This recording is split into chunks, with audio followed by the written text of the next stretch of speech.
ಇತ್ತೀಚಿನ ಕಾಂಟ್ರವರ್ಷಿಯಲ್ ವಿಷಯಗಳು ವಾದ ವಿವಾದಗಳ ಕುರಿತು ಈಗಾಗಲೇ ನೀವು ನೋಡ್ತಾ ಇದ್ದೀರಿ ಅಂತ ನಾನು ಭಾವಿಸ್ತೇನೆ. ಕೆಲವು ದಿನಗಳ ಹಿಂದೆ ಒಂದು ವಿಸ್ತೃತವಾಗಿರತಕ್ಕಂಥ ವರದಿಯನ್ನ ಮಾಡ್ತಾನೆ. ನಾನು ಇವರಿಗೆ ಚಾಲೆಂಜ್ ಮಾಡ್ತೇನೆ. 2 ಕಿಲೋಮೀಟರ್ ರಸ್ತೆ ಹೇಳ್ತಾರೆ, ಪರಿಪೂರ್ಣವಾಗಿದೆ 2 ಕಿಲೋಮೀಟರ್ ರಸ್ತೆ ಇಲ್ಲ.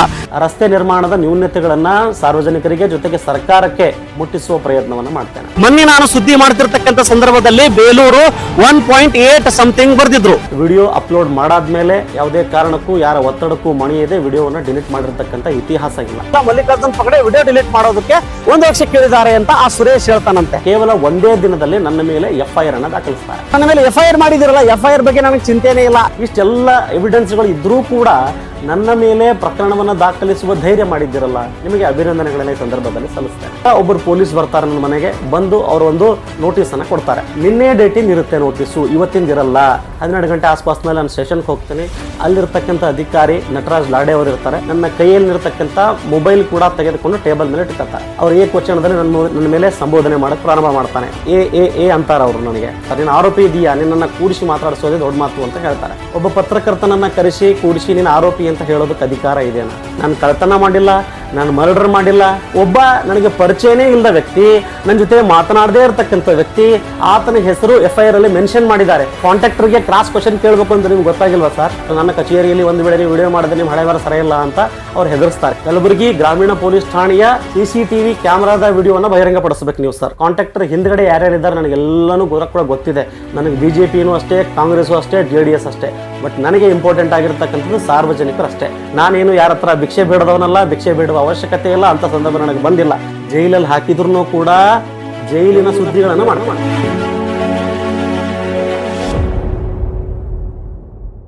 ಆತ್ಮೀಯ ವೀಕ್ಷಕರೇ ನಮಸ್ಕಾರ, ನಾನು ಮಲ್ಲಿಕಾರ್ಜುನ್ ಪಗಡೆ. ಇತ್ತೀಚಿನ ಕಾಂಟ್ರವರ್ಷಿಯಲ್ ವಿಷಯಗಳು ವಾದ ವಿವಾದಗಳ ಕುರಿತು ಈಗಾಗಲೇ ನೀವು ನೋಡ್ತಾ ಇದ್ದೀರಿ ಅಂತ ನಾನು ಭಾವಿಸ್ತೇನೆ. ನೇರವಾಗಿ ವಿಷಯಕ್ಕೆ ಬರ್ತೇನೆ.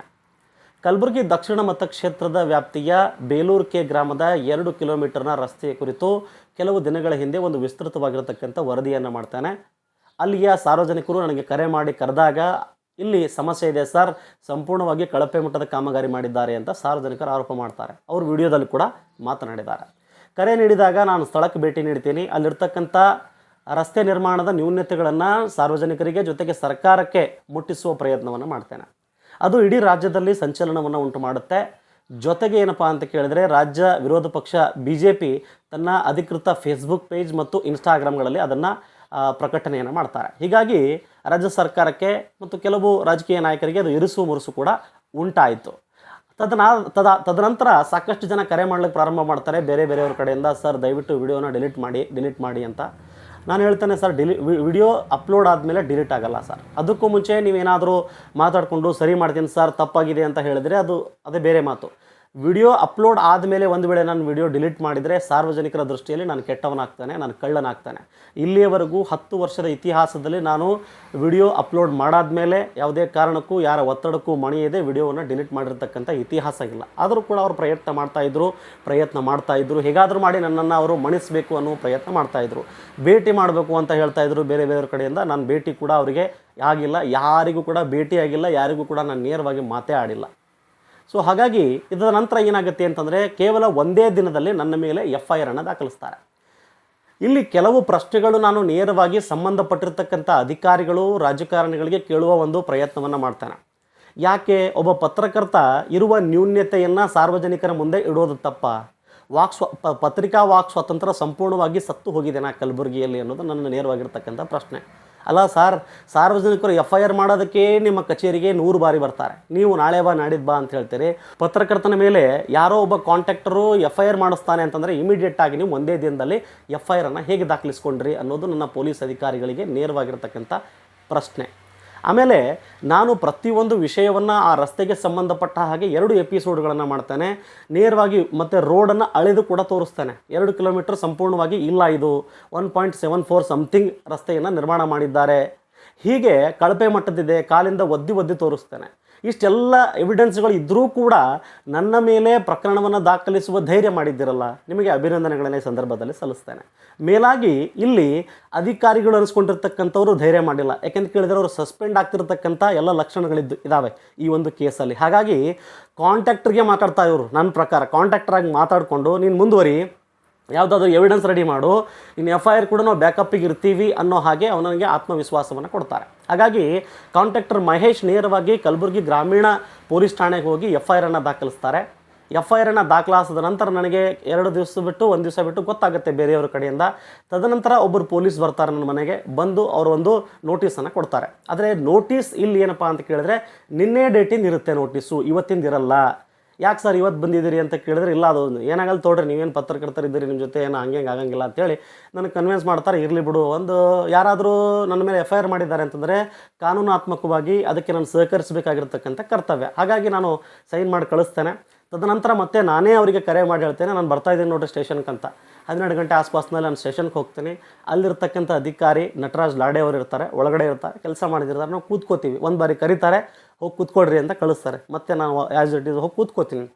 ಮತ್ತು ತದನಂತರ ಏನಾಗುತ್ತೆ ಅಂತಂದರೆ ಒಳಗಡೆ ಮತ್ತೆ ಕರೀತಾರೆ ನನಗೆ. ನನ್ನ ಜೊತೆಯಲ್ಲಿ ಬಂದಿರತಕ್ಕಂಥ ನಮ್ಮ ಮ್ಯಾನೇಜರ್ ಆಗಿರಬಹುದು ಅಥವಾ ನಮ್ಮ ಜಿಲ್ಲಾ ವರದಿಗಾರರು ಕೂಡ ಇರ್ತಾರೆ. ಅವರಿಗೆ ಇಬ್ಬರನ್ನ ಹೊರಗಡೆ ಕಳಿಸ್ತಾರೆ. ಪರವಾಗಿಲ್ಲ, ಅವ್ರು ಏನೋ ರೂಲ್ಸ್ ಇರಬೇಕು ಅಂತ. ಜೊತೆಗೆ ನನ್ನ ಕೈಯಲ್ಲಿರ್ತಕ್ಕಂಥ ಮೊಬೈಲ್ ಕೂಡ ತೆಗೆದುಕೊಂಡು ಟೇಬಲ್ ಮೇಲೆ ಇಟ್ಕೊತಾರೆ. ತೊಂದರೆ ಇಲ್ಲ, ಅದಕ್ಕೂ ಕೂಡ ನಾನು ವಿರೋಧ ಮಾಡೋದಿಲ್ಲ, ನಾನು ಇಟ್ಬಿಡ್ತೀನಿ ಅಲ್ಲಿ. ಹಾಗಾಗಿ ಅವರು ನನಗೆ ಕೇಳ್ತಾರೆ ಏನಾಗಿದೆ ಅಂತ. ಭಾಳ ಸ್ಪಷ್ಟವಾಗಿ ನಾನು 2-3 ನಿಮಿಷದಲ್ಲಿ ಎಕ್ಸ್ಪ್ಲೈನ್ ಮಾಡ್ತೀನಿ ಏನಾಗಿದೆ ಅಂತ. ಅದನ್ನು ಅವರೆಲ್ಲ ಚೆನ್ನಾಗಿ ಕೇಳಿಸ್ಕೊತಾರೆ. ತದನಂತರ ಏನಪ್ಪ ಅಂತ ಕೇಳಿದ್ರೆ ಅವರು ಎವಿಡೆನ್ಸ್ ಕೇಳೋಕ್ಕೆ ಸ್ಟಾರ್ಟ್ ಮಾಡ್ತಾರೆ. ಸರ್, ಎವಿಡೆನ್ಸ್ ಅನ್ನೋದಕ್ಕೆ ಏನಿದೆ? ಬೋರ್ಡ್ ಮೇಲೆ ಕ್ಲಿಯರಾಗಿ ಬರೆದಿದ್ದಾರೆ 2 ಕಿಲೋಮೀಟ್ರು ರಸ್ತೆ ಸಂಪೂರ್ಣವಾಗಿ ಹಾಳಾಗಿ ಹೋಗಿದೆ, ಸಾರ್ವಜನಿಕರು ಆರೋಪ ಮಾಡ್ತಿದ್ದಾರೆ, ಇದಕ್ಕೆ ಬಿಟ್ಟು ಮತ್ತೇನು ಎವಿಡೆನ್ಸ್ ಬೇಕು ನಿಮಗೆ ಅನ್ನೋ ಪ್ರಶ್ನೆ ಮಾಡ್ತೀನಿ. ಅಲ್ಲಿಂದ ಘರ್ಷಣೆ ಸ್ಟಾರ್ಟ್ ಆಗುತ್ತೆ. ಅವ್ರು ಏಕವಚನದಲ್ಲಿ ನನ್ನ ಮೇಲೆ ಸಂಬೋಧನೆ ಮಾಡೋಕ್ಕೆ ಪ್ರಾರಂಭ ಮಾಡ್ತಾನೆ. ಎ ಅಂತಾರೆ ಅವರು ನನಗೆ. ಜೊತೆಗೆ ನೀನು ಆರೋಪಿ ಅಂತ ಪದಗಳನ್ನು ಬಳಸ್ತಾರೆ. ನೀನು ಆರೋಪಿ ಇದೆಯಾ, ನಿನ್ನನ್ನು ಕೂಡಿಸಿ ಮಾತಾಡಿಸೋದೇ ದೊಡ್ಡ ಮಾತು ಅಂತ ಹೇಳ್ತಾರೆ. ಸರ್, ನಾನು ಹೇಳಿದೆ, ನೀವು ನಿಲ್ಲು ಅಂದರೆ ನಿಲ್ತೀನಿ, ಇದು ನಿಮ್ಮ ಕಚೇರಿ, ನಾನು ನಿಮಗೆ ಸಹಕಾರ ಮಾಡೋದಕ್ಕೆ ಬಂದಿದ್ದೇನೆ. ನೀವು ದುರುದ್ದೇಶಪೂರ್ವಕವಾಗಿ ಒಬ್ಬ ಪತ್ರಕರ್ತನನ್ನು ಈ ರೀತಿಯಾಗಿ ಹರಾಸ್ಮೆಂಟ್ ಮಾಡ್ತಿರ್ತಕ್ಕಂಥದ್ದು ತಪ್ಪು ಅನ್ನೋ ವಾದ ಮಾಡಿದೆ ನಾನು. ತದನಂತರ ಅವ್ರು ಮತ್ತೆ ಅವ್ರು ವಾಯ್ಸ್ ರೈಸ್ ಮಾಡ್ತಾನೆ ಹೋದರು ನನಗೆ, ನೀನು ಆರೋಪಿ ಅಂತ ನಿರಂತರವಾಗಿ ನನ್ನನ್ನು ಟೀಸ್ ಮಾಡಿದರು. ನಾನು ನೇರವಾಗಿ ಮಾನ್ಯ ಕಮಿಷನರ್ ಅವರಿಗೆ ಕೇಳ್ತೀನಿ, ಸರ್, ಒಬ್ಬ ಪೊಲೀಸರಿಗೆ ಒಬ್ಬ ಪತ್ರಕರ್ತನನ್ನು ಕರೆಸಿ ಕೂಡಿಸಿ ನೀನು ಆರೋಪಿ ಅಂತ ಹೇಳೋದಕ್ಕೆ ಅಧಿಕಾರ ಇದೆಯಾ? ಹಾಗಿದ್ರೆ ಕೋರ್ಟ್ ಯಾಕಿದೆ? ಅಥವಾ ಈ ಪೊಲೀಸರು ಜಡ್ಜಾ? ಈ ಪ್ರಶ್ನೆಗೆ ಅವರು ಉತ್ತರ ನೀಡಬೇಕು. ನನ್ನ ಮೇಲೆ ಇರ್ತಕ್ಕಂಥ ಪ್ರಕರಣಗಳು ನಾನು ಕೇವಲ ಸಾರ್ವಜನಿಕರಿಗಾಗಿ ಹೋರಾಟ ಮಾಡಿರ್ತಕ್ಕಂಥದ್ದು. ನಾನು ಕಳ್ಳತನ ಮಾಡಿಲ್ಲ, ನಾನು ಮರ್ಡರ್ ಮಾಡಿಲ್ಲ, ಯಾವುದೇ ಕೆಟ್ಟ ಕೆಲಸ ನನ್ನ ಜೀವನದಲ್ಲಿ ಮಾಡಿಲ್ಲ. ಅದು ಪ್ರಕರಣ, ಒಂದು ಮುಂಚೆ ಇರತಕ್ಕಂಥ ಪ್ರಕರಣದ ಬಗ್ಗೆ ಕೂಡ ಸಾರ್ವಜನಿಕರಿಗೆ ಹೇಳ್ತೀನಿ. ಅದನ್ನೂ ಕೂಡ ಸಾರ್ವಜನಿಕವಾಗಿ ಒಬ್ಬ ಕಳ್ಳ ಟ್ರಾಫಿಕ್ ಪೊಲೀಸ್ ಏನಪ್ಪ ಅಂತ ಕೇಳಿದ್ರೆ ಅವರನ್ನು ಸಮಸ್ಯೆ ಮಾಡ್ತಾ ಇದ್ದ, ಸಾರ್ವಜನಿಕರು ಕರೆ ಮಾಡಿದಾಗ ಅಲ್ಲಿ ಹೋಗಿ ಆತನ ಕಳ್ಳತನವನ್ನು ಹಿಡಿದಾಗ ನನ್ನ ಮೇಲೆ ಇಲ್ಲ ಸಲ್ಲದ ಆರೋಪಗಳನ್ನು ಮಾಡಿ ಏನಪ್ಪ ಅಂತ ಕೇಳಿದ್ರೆ ಪ್ರಕರಣವನ್ನು ದಾಖಲಿಸ್ತಾರೆ. ನಾನು ಅವನ್ನ ಹೊಡೆದಿದ್ದೀನಿ, ಕೈಯಲ್ಲಿರ್ತಕ್ಕಂಥದ್ದನ್ನು ಕಸ್ಕೊಂಡು ಓಡೋಗಿದ್ದೀನಿ, ಈ ರೀತಿಯಾಗಿ ಹಲ್ಲೆ ಮಾಡಿದ್ದೀನಿ ಅಂತ ಅವನು FIR ಮಾಡಿದರು. ಅದನ್ನು ಕೂಡ ಕೋರ್ಟಲ್ಲಿ ನಡೀತಾ ಇದೆ, ಅದರಲ್ಲಿ ಕೂಡ ನಾನು ಗೆಲ್ತೀನಿ. ಈಗ 2ನೇ ಪ್ರಕರಣ ಇದು ರಸ್ತೆಯ ಸುದ್ದಿ ಮಾಡಿದ ಮೇಲೆ ಇಮಿಡಿಯೇಟಾಗಿ ಪೊಲೀಸರು FIR ಹೇಗೆ ದಾಖಲಿಸಿದರು? ಸರ್, ನನ್ನನ್ನು ನೀವು ಸಂಪರ್ಕಿಸಿದ್ದೀರಾ, ನಿಮ್ಮ ಮೇಲೆ ಕಾಂಟ್ರಾಕ್ಟರ್ ಆರೋಪ ಮಾಡ್ತಿದ್ದಾರೆ, ನೀವೇನು ಉತ್ತರ ನೀಡ್ತೀರಿ ಅಥವಾ ನಿಮ್ಮ ಹತ್ರ ಏನಾದರೂ ಇದೆಯಾ ಅಂತ ಕೇಳಿದ್ದೀರಾ ನನಗೆ? ನೇರವಾಗಿ ನೀವು ಒಬ್ಬ ಪತ್ರಕರ್ತನ ಮೇಲೆ FIR ದಾಖಲಿಸಬಹುದಾ, ಮಾಡಬಹುದು ಅಂತ ಇಟ್ಟುಕೊಳ್ಳಿ. ಅಟ್ಲೀಸ್ಟ್ ನೀವು ಕೇಳಬೇಕಲ್ಲ. ಸಾರ್ವಜನಿಕ ಸಮಸ್ಯೆಗಳು ನಿಮ್ಮ ಕಚೇರಿಗೆ ಹೇಳಲು ಬಂದಾಗ ನಾಳೆ ಬನ್ನಿ, ನಾಡಿದ್ದು ಬನ್ನು ಅಂತ ಹೇಳ್ತೀರಿ. ಆದರೆ ಪತ್ರಕರ್ತನ ವಿಷಯ ಬಂದಾಗ ಇಮಿಡಿಯೇಟಾಗಿ FIR ಮಾಡ್ತೀರಿ. ಜೊತೆಗೆ ನನ್ನ ಮೇಲೆ ಆರೋಪ ಮಾಡಿರ್ತಕ್ಕಂಥ ವ್ಯಕ್ತಿಯನ್ನು ಕೂಡ ನೀವು ಕರೆಸಿಲ್ಲ, ಅವನಿಗೆ ನೋಟಿಸ್ ಕೂಡ ಕೊಟ್ಟಿಲ್ಲ. ಆ ಸಂದರ್ಭದಲ್ಲಿ ಮಾತಾಡಬೇಕಾದ್ರೆ ನಾನು ಕೇಳಿದೆ, ಸರ್, ನನಗೆ ಕೊಟ್ಟಿದ್ದೀರಿ, ಪತ್ರಕರ್ತ ಇಲ್ಲೇ ಇರ್ತೀನಿ, ದಿನ ಬೆಳಗಾದರೆ ಸುದ್ದಿ ಮಾಡ್ತೀನಿ ಸಾರ್ವಜನಿಕರ ಪರವಾಗಿ. ಒಬ್ಬ ನನಗೆ ಪರಿಚಯನೇ ಇಲ್ಲದ ವ್ಯಕ್ತಿ, ನನ್ನ ಜೊತೆ ಮಾತನಾಡದೇ ಇರತಕ್ಕಂಥ ವ್ಯಕ್ತಿ, ಆತನ ಹೆಸರು FIR ಮೆನ್ಷನ್ ಮಾಡಿದ್ದಾರೆ. ಜೊತೆಗೆ ಆತ ಕಾಂಟ್ರಾಕ್ಟರ್ ಫ್ರೆಂಡ್ ಅಂತ ಹೇಳ್ತಾರೆ. ಹಾಗಿದ್ದರೆ ಕಾಂಟ್ರಾಕ್ಟರ್ ಫ್ರೆಂಡನ್ನು ಕರೆಸಿ ಅವರಿಗೆ ಕೇಳಬೇಕು ಅನ್ನೋದು ನಿಮ್ಗೆ ಗೊತ್ತಾಗಿಲ್ವಾ ಸರ್? ಅಥವಾ ಕಾಂಟ್ರಾಕ್ಟರ್ಗೆ ಕ್ರಾಸ್ ಕ್ವಶನ್ ಕೇಳಬೇಕು ಅಂತ ನಿಮ್ಗೆ ಗೊತ್ತಾಗಿಲ್ವಾ ಸರ್? ಇಷ್ಟೆಲ್ಲ ಸಮಸ್ಯೆಗಳನ್ನು ಇದ್ದುಕೊಂಡು ಯಾರ ಒತ್ತಡಕ್ಕೆ ನೀವು ಮಣೆದು ನನ್ನ ವಿರುದ್ಧ ಕೆಲಸ ಮಾಡ್ತಾ ಇದ್ದೀರಿ ಅನ್ನೋದು ನೀವು ಸಾರ್ವಜನಿಕರವಾಗಿ ಬಹಿರಂಗಪಡಿಸಬೇಕು.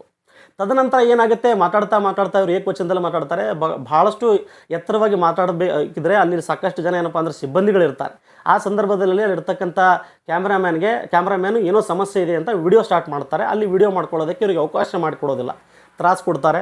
ನೀವು ಮಾಡಬೇಡಿ ಅನ್ನೋ ಮಾತುಗಳನ್ನು ಹೇಳ್ತಾರೆ. ಆದರೂ ಕೂಡ ಅಲ್ಲಿ ಮಾತಾಡಬೇಕಾದ್ರೆ ಹೇಳ್ತಾರೆ, ನನ್ನ ಕಚೇರಿಯಲ್ಲಿ ಒಂದು ವೇಳೆ ನೀವು ವಿಡಿಯೋ ಮಾಡಿದ್ರೆ ನಿಮ್ಮ ಹಣೆ ಬರ ಸರಿಯಿಲ್ಲ ಅಂತ ಅವ್ರು ಹೆದರಿಸ್ತಾರೆ. ಏನು ದಾದಾಗಿರಿ ಮಾಡ್ತೀರಾ ಸಾರ್ ಅಂತ ನಾನು ಕೇಳ್ತೀನಿ. ಅದು ನೀವು ಮುಂದಿನ ದಿನಗಳಲ್ಲಿ ಆ ಒಂದು ವಿಡಿಯೋ ಅವಶ್ಯಕತೆ ಬಿದ್ದರೆ ಅದನ್ನು ಕೂಡ ನಾನು ಟೆಲಿಕಾಸ್ಟ್ ಮಾಡ್ತೀನಿ. ಆದರೆ ಇಲ್ಲಿ ನನಗೆ ಅಥವಾ ಸಾರ್ವಜನಿಕರಿಗೆ ಬೇಕಾಗಿರ್ತಕ್ಕಂಥ ವಿಷಯ ಏನಪ್ಪ ಅಂತ ಕೇಳಿದ್ರೆ, ನೀವು ಕಲಬುರಗಿ ಗ್ರಾಮೀಣ ಪೊಲೀಸ್ ಠಾಣೆಯ ಕಚೇರಿಯ ನೀನು ಮುಖ್ಯಸ್ಥರಿದ್ದಾರೆ, ಅಧಿಕಾರಿಗಳಿದ್ದಾರೆ, ನಿಮ್ಮ ಒಂದು ರೂಮಿನ CCTV ಕ್ಯಾಮ್ರಾದ ವಿಡಿಯೋವನ್ನು ಬಹಿರಂಗಪಡಿಸ್ಬೇಕು ನೀವು ಸರ್. ನನ್ನ ಒಂದು ವಿನಮ್ರ ಮನವಿ, ಸಾರ್ವಜನಿಕರಿಗೆ ಗೊತ್ತಾಗಬೇಕಲ್ವ ನೀವು ಯಾವ ರೀತಿ ನನ್ನ ಜೊತೆಲಿ ಏಕವಚನದಲ್ಲಿ ಮಾತಾಡಿದ್ದೀರಾ ಅಥವಾ ಚೆನ್ನಾಗಿ ಮಾತಾಡಿದ್ದೀರಾ. ಯಾವಾಗ ಹೊರಗಡೆ ವಿಡಿಯೋ ಕ್ಯಾಮ್ರಾ ಸ್ಟಾರ್ಟ್ ಆಗಿದೆ ಅಂತ ಗೊತ್ತಾದ ಕೂಡಲೇ ನೀವು ಅಲರ್ಟ್ ಆಗಿಬಿಟ್ಟು ಹೊಡ್ಲಿಕ್ಕೆ ಪ್ರಾರಂಭ ಮಾಡ್ತೀರಿ. ಅದಕ್ಕೂ ಮುಂಚೆ ಏಕವಚನದಲ್ಲೇ ಮಾತಾಡಿದ್ದೀರಿ ಸರ್, ಹೌದಲ್ವಾ? ನೀವು ಸತ್ಯವಂತರಾಗಿದ್ದರೆ ಅಥವಾ ನೀವು ಕರೆಕ್ಟಾಗಿ ಇನ್ವೆಸ್ಟಿಗೇಷನ್ ಮಾಡಿದರೆ, ನೇರವಾಗಿ FIR ಯಾಕೆ ಮಾಡಿದ್ದೀರಿ ಅಂತ ಹೇಳುವ ಧೈರ್ಯ ನಿಮಗಿದ್ದರೆ ನೀವೆಲ್ಲದಕ್ಕೂ ಕೂಡ ಸಾರ್ವಜನಿಕರಿಗೆ ಉತ್ತರ ನೀಡಬೇಕಾಗುತ್ತೆ. ಜೊತೆಗೆ ಮಾನ್ಯ ಪೊಲೀಸ್ ಕಮಿಷನರ್ ಅವರಿಗೆ ಈಗಾಗಲೇ ಭೇಟಿ ನೀಡಿ ಒಂದು ಮನವಿಯನ್ನು ಕೊಟ್ಟಿದ್ದೀವಿ, ಈ ಅಧಿಕಾರಿ ಮೇಲೆ ಕ್ರಮವನ್ನು ಕೈಗೊಳ್ಳಬೇಕು ಅಂತ. ಅದು ಮುಂದಿನ ದಿನಗಳಲ್ಲಿ ಏನಾಗುತ್ತೋ ಗೊತ್ತಿಲ್ಲ. ಆದರೆ ನಾನು ಕೇವಲ ಸಾರ್ವಜನಿಕರಿಗಾಗಿ ಸೇವೆ ಮಾಡೋದಕ್ಕೆ ಕ್ಷೇತ್ರಕ್ಕೆ ಬಂದಿದ್ದೇನೆ. ನಾನು ಕಳ್ಳತನ ಮಾಡಿಲ್ಲ ಅಂತಂದರೆ ಹೆದರೋ ಮಾತೇ ಇಲ್ಲ. ನಾನು ಕಳ್ಳತನ ಮಾಡಿಲ್ಲ ಅಂದರೆ ನೇರವಾಗಿ ಅವನಿಗೆ ಮಾತಾಡೋ ಅವಶ್ಯಕತೆ ನನಗಿರಲಿಲ್ಲ. ಯಾವ ವ್ಯಕ್ತಿ ನೀವು ಸಾಕ್ಷಿ ಅಂತ ನೀವು ತಯಾರು ಮಾಡಿಟ್ಟಿದ್ದೀರಿ ಆ ವ್ಯಕ್ತಿ ನನಗೆ ಪರಿಚಯ ಇಲ್ಲ, ಅವನ ಕಾಂಟ್ಯಾಕ್ಟ್ ಇಲ್ಲ, ನಾನು ಅವನಿಗೆ ಕರೆ ಮಾಡಿಲ್ಲ, ಅವನ ನಂಗೆ ಕರೆ ಮಾಡಿಲ್ಲ, ಎಲ್ಲಿಯೂ ಸಿಕ್ಕಿಲ್ಲ. ಆದರೂ ಕೂಡ ಅಂಥ ವ್ಯಕ್ತಿಯನ್ನು ನೀವು ನನ್ನ ವಿರುದ್ಧ ಬಳಸ್ಕೊಳ್ಳಿಕ್ಕೆ ಪ್ರಯತ್ನ ಮಾಡ್ತಾ ಇದ್ದೀರಿ. ಜೊತೆಗೆ ಏನಪ್ಪ ಅಂದರೆ ಕಾಂಟ್ಯಾಕ್ಟರ್ ಹಿಂದ್ಗಡೆ ಯಾರ್ಯಾರಿದ್ದಾರೆ ನನಗೆಲ್ಲನೂ ಕೂಡ ಗೊತ್ತಿದೆ. ನಾವು ಪತ್ರಕರ್ತರಿದ್ದೀವಿ, ಹುಚ್ಚರಲ್ಲ ಸರ್. ಪ್ರತಿಯೊಂದು ಇನ್ಫಾರ್ಮೇಷನ್ನ ಕಲೆಕ್ಟ್ ಮಾಡ್ತೀವಿ. ಆದರೆ ದುರುದ್ದೇಶಪೂರ್ವಕವಾಗಿ ನಾವು ಪತ್ರಕರ್ತರು ಯಾವುದೇ ಕಾರಣಕ್ಕೂ ಯಾರ ಮೇಲೂ ಕೂಡ ಎಲಿಗೇಷನ್ ಮಾಡಲ್ಲ. ಆದರೆ ನನ್ನ ವಿಚಾರಕ್ಕೆ ಬಂದಾಗ ನನ್ನನ್ನು ನಾನು ಪ್ರೊಟೆಕ್ಷನ್ ಮಾಡೋ ಕಾರಣಕ್ಕಾಗಿ ಎಲ್ಲ ವಿಷಯಗಳು ಸಾರ್ವಜನಿಕರ ಎದುರು ಇಡಲೇಬೇಕಾಗಿರ್ತಕ್ಕಂಥ ಅನಿವಾರ್ಯತೆ ಇದೆ. ಹಾಗಾಗಿ ನನ್ನ ಈ ಪ್ರಶ್ನೆಗಳಿಗೆ ನೀವು ಉತ್ತರವನ್ನು ನೀಡುವ ಧೈರ್ಯ ಮಾಡಬೇಕು. ಸಂಬಂಧಪಟ್ಟಿರ್ತಕ್ಕಂಥ ಅಧಿಕಾರಿಗಳು ಯಾಕೆ ಇದರಲ್ಲಿ ಇನ್ವಾಲ್ವ್ ಆಗಿಲ್ಲ ಅಥವಾ ಶಾಸಕರು ಯಾಕೆ ಇದರಲ್ಲಿ ಇನ್ವಾಲ್ವ್ ಆಗಿಲ್ಲ, ಕಾಂಟ್ಯಾಕ್ಟರನ್ನೇ ನೀವು ಯಾಕೆ ನೀವು ಮುಂದೆ ಮಾಡಿದ್ದೀರಿ, ಅವನು ಇನ್ನೂ ದುಡ್ಡು ಕೂಡ ನೀವು ಕೊಟ್ಟಿಲ್ಲ ಅಂತ ಅವನು ಅದರಲ್ಲಿ ಮೆನ್ಷನ್ ಮಾಡಿದ್ದಾನೆ, FIR ಅಲ್ಲಿ ಬರೆದಿದ್ದಾನೆ. ನನಗೆ ಇಂದು ಏನಪ್ಪ ಅಂತ ಕೇಳಿದ್ರೆ ದುಡ್ಡು ಅಪ್ರೂವಲ್ ಆಗಿಲ್ಲ ಅಂತ. ಹಾಗಿದ್ರೆ ಅವನಿಗೆ ದುಡ್ಡು ಯಾಕೆ ಕೊಟ್ಟಿಲ್ಲ ನೀವು, ಅದನ್ನು ಕೂಡ ನೀವು ಸ್ಪಷ್ಟತೆ ನೀಡಬೇಕು. ಜೊತೆಗೆ ನಾನು ಸುದ್ದಿ ಮಾಡೋದು ಮರುದಿನ ನೀವು ಅಲ್ಲಿರ್ತಕ್ಕಂಥ ಸಾಕಷ್ಟು ವಿಷಯಗಳನ್ನು ಬದಲಾವಣೆ ಮಾಡಿದ್ದೀರಿ, ಅದನ್ನು ಕೂಡ ಕೂಲಂಕುಷವಾಗಿ ತೋರಿಸಿದ್ದೀನಿ. ಇವೆಲ್ಲವೂ ಕೂಡ ಸಾಕಷ್ಟು ವಿಷಯಗಳು ಸಾರ್ವಜನಿಕರು ನೋಡ್ತಾ ಇದ್ದಾರೆ, ಇಡೀ ರಾಜ್ಯನೂ ಕೂಡ ನೋಡ್ತಾ ಇದೆ. ಮತ್ತು ನಾನು ಭಾವಿಸ್ತೀನಿ ರಾಜ್ಯ ಸರ್ಕಾರದಲ್ಲಿರ್ತಕ್ಕಂಥ ಕೆಲವು ಸಚಿವರು ಕೂಡ ನೋಡ್ತಾ ಇದ್ದಾರೆ ಅಂತ ನಾನು ಭಾವಿಸ್ತೇನೆ. ಹಾಗಾಗಿ ರಾಜ್ಯದ ಮುಖ್ಯಮಂತ್ರಿ ಶ್ರೀಮಾನ್ DK ಶಿವಕುಮಾರ್ ಅವರಿಗೆ ನಾನು ಮನವಿಯನ್ನು ಮಾಡ್ತೇನೆ. ನೋಡಿ, ನಾನು ಒಬ್ಬ ಸಾಮಾನ್ಯ ಪತ್ರಕರ್ತ, ಜೊತೆಗೆ ಸಾರ್ವಜನಿಕ. ಈ ವಿಷಯದಲ್ಲಿ ನಾನು ಯಾವತ್ತೂ ಕೂಡ ಪಾಲಿಟಿಕ್ಸ್ ಮಾಡಿಲ್ಲ, ನನಗೆ ಪಾಲಿಟಿಕ್ಸ್ ಅವಶ್ಯಕತೆಯೂ ಇಲ್ಲ. ನನಗೆ BJPನೂ ಅಷ್ಟೇ, ಕಾಂಗ್ರೆಸ್ಸು ಅಷ್ಟೇ, JDS ಅಷ್ಟೇ. ಬಟ್ ನನಗೆ ಇಂಪಾರ್ಟೆಂಟ್ ಆಗಿರ್ತಕ್ಕಂಥದ್ದು ಸಾರ್ವಜನಿಕರಷ್ಟೇ. ಸಾರ್ವಜನಿಕರ ಪ್ರಶ್ನೆಗಳಿಗೆ ಉತ್ತರ ನೀಡುವ ಧೈರ್ಯ ನನಗಿದೆ. ನಾನು ಯಾರ ಸಾರ್ವಜನಿಕರಿಗೆ ಕೆಲಸ ಮಾಡೋಕ್ಕೆ ಬಂದಿದ್ದೀನಿ ಅಂದರೆ ಸಾರ್ವಜನಿಕರಿಗೆ ಇಲ್ಲಿ ತನಕ ನಾನು ಮೋಸ ಮಾಡಿಲ್ಲ, ಅಥವಾ ನನ್ನ ಮೇಲೆ ಭರವಸೆ ಇಟ್ಟಿರ್ತಕ್ಕಂಥ ಸಾವಿರಾರು ಜನ ಏನಿದ್ದೀರಿ ಅವ್ರಿಗೂ ಕೂಡ ನಾನು ಮೋಸ ಮಾಡುವ ಪ್ರಮೇಯನೇ ಬರೋದಿಲ್ಲ. ಇಲ್ಲಿ ಸಾಕ್ಷಿ ಮ್ಯಾಟರ್ ಆಗುತ್ತೆ, ನೀವು ಸಾಕ್ಷಿಯನ್ನು ತೋರಿಸಬೇಕು. ಮುಂದಿನ ದಿನಗಳಲ್ಲಿ ನಾವು ಹೋರಾಟ ಮಾಡ್ತೀವೋ ಬಿಡ್ತೀವೋ ಗೊತ್ತಿಲ್ಲ. ಆದರೆ ಇಂದು ಈ ಪ್ರಸಂಗದಲ್ಲಿ ನಾನಿದ್ದೇನೆ, ಮುಂದೆ ಬೇರೆಯವರು ಕೂಡ ಈ ಪ್ರಸಂಗದಲ್ಲಿ ಸಿಲುಕಿ ಹಾಕಿಕೊಳ್ಳಬಹುದು. ಇದೊಂದು ಟ್ರ್ಯಾಪ್ ಇದೆ. ಹೇಗಾದರೂ ಮಾಡಿ ಪತ್ರಕರ್ತರ ಧ್ವನಿ, ಹೋರಾಟಗಾರರ ಧ್ವನಿ ತುಳಿಬೇಕು ಅಂತ ರಾಜ್ಯದಲ್ಲಿ ಷಡ್ಯಂತ್ರ ನಡೀತಾ ಇದೆ ಅಂತ ಹೇಳಬೇಕಾಗುತ್ತೆ. ಹಾಗಾಗಿ ಮುಖ್ಯಮಂತ್ರಿ ಜೊತೆಗೆ ರಾಜ್ಯದ ಗೃಹ ಮಂತ್ರಿಗಳಾಗಿರ್ತಕ್ಕಂಥ ಶ್ರೀಮಾನ್ ಪ್ರಿಯಾಂಕ್ ಖರ್ಗೆ ಅವರಿಗೂ ಕೂಡ ನಾನು ಮನವಿ ಮಾಡ್ತೇನೆ. ಸರ್, ದಯವಿಟ್ಟು ಕೂಲಂಕುಷವಾಗಿ ನೋಡಿ. ಸುಮ್ಮನೆ ಯಾರ ಮೇಲೂ ಕೂಡ ಹರಾಸ್ಮೆಂಟ್ ಮಾಡ್ತಾರೆ ಅಂತಂದರೆ ಅಂಥವರನ್ನು ನೀವು ಬಿಟ್ಟರೆ ಏನಾಗುತ್ತೆ ಅಂತಂದರೆ ಸಾರ್ವಜನಿಕರಿಗೆ ಉತ್ತರನೇ ಸಿಗದೇ ಇರೋ ಹಾಗಾಗುತ್ತೆ. ಹಾಗಾಗಿ ನಾನೇನು ಯಾರ ಹತ್ರ ಭಿಕ್ಷೆ ಬೇಡದವನಲ್ಲ, ಭಿಕ್ಷೆ ಬೇಡುವ ಅವಶ್ಯಕತೆ ಇಲ್ಲ, ಅಂಥ ಸಂದರ್ಭ ನನಗೆ ಬಂದಿಲ್ಲ. ಬೇಕಿದ್ರೆ ಸಾಲ ಮಾಡಿ ಜೀವನ ಮಾಡ್ತೀನಿ, ಭಿಕ್ಷೆ ಬೇಡುವ ಪ್ರಮೇಯ ನನಗಿಲ್ಲ ಸರ್ ಅಂತ ನಾನು ಮತ್ತೆ ಹೇಳ್ತೇನೆ. ದಯವಿಟ್ಟು ನೀವೆಲ್ಲರೂ ಈ ಒಂದು ವಿಷಯವಾಗಿ ಆತ್ಮಸಾಕ್ಷಿಯನ್ನು ನಿಮ್ಮ ಮನಸ್ಸಿಗೆ ಕೇಳಿಕೊಂಡು ನನ್ನ ವಿರುದ್ಧ ನಡೀತಿರ್ತಕ್ಕಂಥ ಷಡ್ಯಂತ್ರಕ್ಕೆ ನ್ಯಾಯ ಕೊಡಿಸಿರ್ತಕ್ಕಂಥ ಕೆಲಸ ನೀವು ಮಾಡ್ತೀರೋ ಅಥವಾ ಸೈಲೆಂಟಾಗಿ ಕೂತ್ಕೋತೀರೋ ಅನ್ನೋದು ನೀವು ರಾಜ್ಯದ ಜನತೆಗೆ ಉತ್ತರವನ್ನು ನೀಡ್ತೀರಿ ಅಂತ ನಾನು ಭಾವಿಸ್ತೀನಿ. ಮತ್ತು ಕೊನೆಯದಾಗಿ ನಾನು ಹೇಳೋದಿಷ್ಟೇ, I am answerable to only people. ಈ ಸೊಸೈಟಿಯ ಜನರಿಗೆ ಉತ್ತರ ಕೊಡಲು ಅಷ್ಟೇ ನಾನು ಬಯಸ್ತೇನೆ. ಯಾಕಂತ ಕೇಳಿದ್ರೆ ನನ್ನ ಮೇಲೆ ಅವರು ಸಂಪೂರ್ಣವಾಗಿ ಭರವಸೆ ಇಟ್ಟಿದ್ದಾರೆ. ಆ ಭರವಸೆಯನ್ನು ಮುರಿಯಲು ನನ್ನಿಂದ ಸಾಧ್ಯವಿಲ್ಲ. ಅಷ್ಟೇ ಅಂತ ಹೇಳ್ತಾ, ಮುಂದಿನ ದಿನಗಳಲ್ಲಿ ಈ ಒಂದು ಪ್ರಕರಣ ಯಾವ ಮಟ್ಟಕ್ಕೆ ಹೋಗುತ್ತೆ ಗೊತ್ತಿಲ್ಲ, ಅದು ಎಲ್ಲಿ ಹೋಗುತ್ತೋ ಗೊತ್ತಿಲ್ಲ. ಅದು ಕೋರ್ಟಲ್ಲಿ ನಾನು ಫೈಟ್ ಮಾಡ್ತೀನೋ ಅಥವಾ ಇಲ್ಲೇ ಫೈಟ್ ಮಾಡ್ತೀನೋ ನನಗೆ ಗೊತ್ತಿಲ್ಲ. ಅದು ನನ್ನ ಆತ್ಮವಿಶ್ವಾಸ. ನೀವೆಲ್ಲರೂ ನನ್ನ ಮೇಲೆ ಸಂಪೂರ್ಣವಾಗಿ ಭರವಸೆ ಮಾಡಿದ್ದೀರಿ, ಭರವಸೆ ಇಡಬಹುದು ನನ್ನ ಮೇಲೆ ಅಂತ ಈ ಸಂದರ್ಭದಲ್ಲಿ ನಾನು ನಿಮಗೆ ಮನವಿಯನ್ನು ಮಾಡ್ತೇನೆ. ಮುಂದಿನ ದಿನಗಳಲ್ಲಿ ಈ ಸಮಸ್ಯೆಗೆ ಒಂದು ಇತ್ಯರ್ಥ ಆಗುತ್ತೆ. ಜೊತೆಗೆ ರಾಜ್ಯದ ಏನು ಸ್ವಾಭಿಮಾನಿ ಪತ್ರಕರ್ತರಿದ್ದಾರೆ ಅಥವಾ ಹೋರಾಟಗಾರರಿದ್ದಾರೆ ಅವರ ಆತ್ಮಬಲವನ್ನು ಕುಗ್ಗಿಸುವಂಥ ಕೆಲಸ ಮುಂದಿನ ದಿನಗಳಲ್ಲಿ ಆಗಬಾರ್ದು, ಅವರಿಗೆ ಹೆದರಿಸುವ ಕೆಲಸ ಆಗಬಾರ್ದು. ನಾನಂತೂ ಹೆದರೋ ಮನುಷ್ಯ ಅಲ್ಲ, ಅವರ ಬೆನ್ನೆಲುಬಾಗಿ ಕೂಡ ನಾನು ಮುಂದಿನ ದಿನಗಳಲ್ಲಿ ನಿಲ್ತೇನೆ. ನೀವು ಒಂದು ವೇಳೆ ನನ್ನನ್ನು ಜೈಲಲ್ಲಿ ಹಾಕಿದ್ರೂ ಕೂಡ ಜೈಲಿನ ಸುದ್ದಿಗಳನ್ನು ಮಾಡ್ತೇನೆ. ಯಾಕೆ ಗೊತ್ತಾ, ನನ್ನ ಕೆಲಸ ಎಲ್ಲಿ ಸಮಸ್ಯೆ ಇದೆ ನನ್ನ ಕಣ್ಣಿಗೆ ಕಾಣಿಸುತ್ತೆ ಅದನ್ನು ರಾಜ್ಯದ ಜನತೆಗೆ ತೋರಿಸೋದು ನನ್ನ ಕೆಲಸ ಇದೆ. ನೀವು ಜೈಲಿಗೆ ಹಾಕಿದ್ರು ಓಕೆ, ನೀವು ಕರೆ ಮಾಡಿ ನನಗೆ ಬಾ ಕಚೇರಿಗೆ ಅಂದ್ರೆ 10 ಸಾರಿ ಬರ್ತೇನೆ ಸರ್ ನಾನು, ಹೌದಲ್ವಾ? ನಿಮ್ಮನ್ನು ಅಸಹ್ಯ ಮಾಡ್ತಿರ್ತಕ್ಕಂಥ ಉದ್ದೇಶ ನಮಗಿಲ್ಲ. ಆದರೆ ನಮ್ಮನ್ನು ತುಳಿತಿರ್ತಕ್ಕಂಥ ಕೆಲಸ ನೀವು ಮಾಡ್ತಾ ಇದ್ದೀರಿ. ಅದನ್ನು ನಿಮ್ಮ ಮನಸ್ಥಿತಿಯನ್ನು ಬದಲಾಯಿಸಿಕೊಳ್ಳಿ, ನಮ್ಮ ವ್ಯಕ್ತಿತ್ವವನ್ನು ಅರ್ಥ ಮಾಡ್ಕೊಳ್ಳಿ, ಜನರ ಭಾವನೆಗಳನ್ನು ಅರ್ಥ ಮಾಡ್ಕೊಳ್ಳಿ. ಎಲ್ಲದರಲ್ಲಿಯೂ ಕೂಡ ಪಾಲಿಟಿಕ್ಸ್ ಮಾಡಿದರೆ ನಿಮ್ಮನ್ನು ನೀವು ಮೋಸ ಮಾಡಿಕೊಂಡ ಹಾಗೆ ಅಂತ ಈ ಸಂದರ್ಭದಲ್ಲಿ ಹೇಳ್ತಾನೆ. ನಾನು ಈ ಒಂದು ವಿಷಯ ಹೇಳಲಿಕ್ಕೆ ಯಾಕೆ ಬಯಸ್ತಾ ಇದ್ದೀನಿ ಅಂದರೆ, ಈ ವಿಷಯಗಳು ಸಾರ್ವಜನಿಕರಿಗೆ ಗೊತ್ತಿರಲಿ. ನನ್ನ ಜೊತೆ ಆಗಿರ್ತಕ್ಕಂಥದ್ದು ಯಾವ್ಯಾವ ಘಟನೆಗಳಿದ್ದಾವೆ, ಇನ್ನೂ ಸಾಕಷ್ಟು ಘಟನೆಗಳಿದ್ದಾವೆ, ಅವು ಕೂಡ ಹಂತವಾಗಿ ಬರ್ತಾವೆ. ಅದನ್ನು ಕೂಡ ರಾಜ್ಯ ಜನತೆಯ ಮುಂದೆ ಇಡ್ತೇನೆ. ಯಾರು ಸರಿ ಯಾರು ತಪ್ಪು ಅಂತ ನೀವೇ ನಿರ್ಧಾರ ಮಾಡಿ ನಮ್ಮನ್ನು ಸಪೋರ್ಟ್ ಮಾಡಬೇಕು, ಅದು ಬಿಡಬೇಕು ಅನ್ನೋದು ನಿಮಗೆ ಬಿಟ್ಟಿತ್ತು. ಮತ್ತೆ ಭೇಟಿ ಆಗ್ತೇನೆ. ನಮಸ್ಕಾರ.